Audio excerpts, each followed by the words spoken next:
listening to Proof Text, a Glossa House podcast by Dr. T. Michael W. Halcomb, Dr. Frederick J. Long, Dr. Mario Melendez, Dr. Jennifer Noonan, and J. M. Smith. Welcome and enjoy. Hello and welcome to Proof Text. I am Michael Halcomb, and in this episode we are thinking about how to grow our vocabulary. More specifically, we're thinking about our Greek vocabulary, and so we have a Greek root in mind, as we often do. The Greek root for this episode or this week is katharr. Now we might be able to shorten that to kath, or even kat, but we're going to leave it at katharr, and I'll show you why here in just a moment. But this is kappa alpha theta alpha rho, and I like to trill that rho if possible. So kathar, if you're watching, I'm going to have stepbible.org up here on the screen, and if you're just listening, that's all right too. So let me go ahead and do that. And if you have a Greek Testament and you want to open that, you're free to do that, of course, but no need. So I have stepbible.org open here. I'm going to click the search button, set my keyboard to Greek, and I'm going to type in our desired root. So you can see that if I type in just kath, and if I typed in kat, we're going to get something very different in search. So we're not going to do that. We'll type in at least kath. You'll see that I get a bunch of options here, and that doesn't really help us a lot. One thing I want to point your attention to, though, is that you have kath followed by an alpha, and there's a bunch of those, then kath followed by an epsilon, kath followed by iota, and then omicron, and eventually an omega. So we have kath essentially followed by a bunch of different vowels, so it's like, which one does kath work with? So we're going to limit it to kathar, and then you'll see that narrows the results dramatically.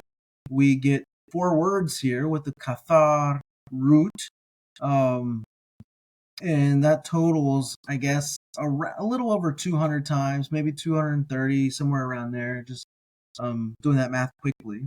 But you can see that all of them, kathar, have to do with clean or cleanness or cleansing. So kathar has to do with cleansing or clean or cleanliness, cleanness, however you want to put it.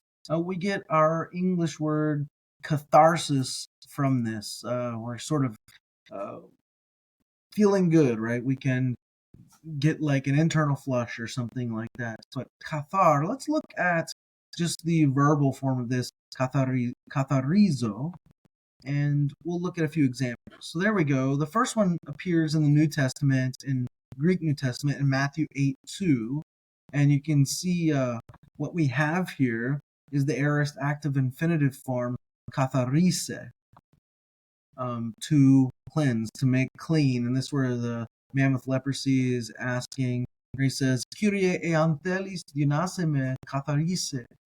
Lord, if you want, you are able to cleanse me or make me clean.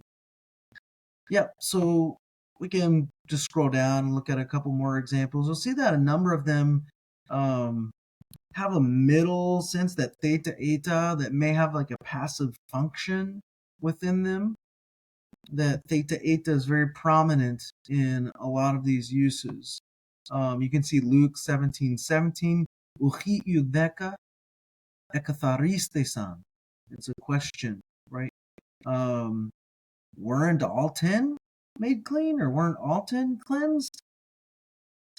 So yeah, we have this kathar, and it has to do with cleanness, cleaning, cleansing, being clean, that sort of thing. So it's pretty simple. Kathar, remember our English word cathartic, catharsis, those sorts of for things for mnemonic devices.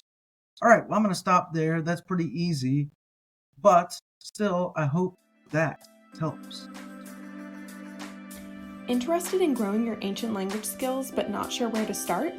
Glossa House can help. From illustrated readers and short stories to lexicons and grammars, Glossa House offers a variety of resources for beginning, intermediate, and experienced ancient language learners. Head to glosahouse.com today. Glosa House, language resources for the global community.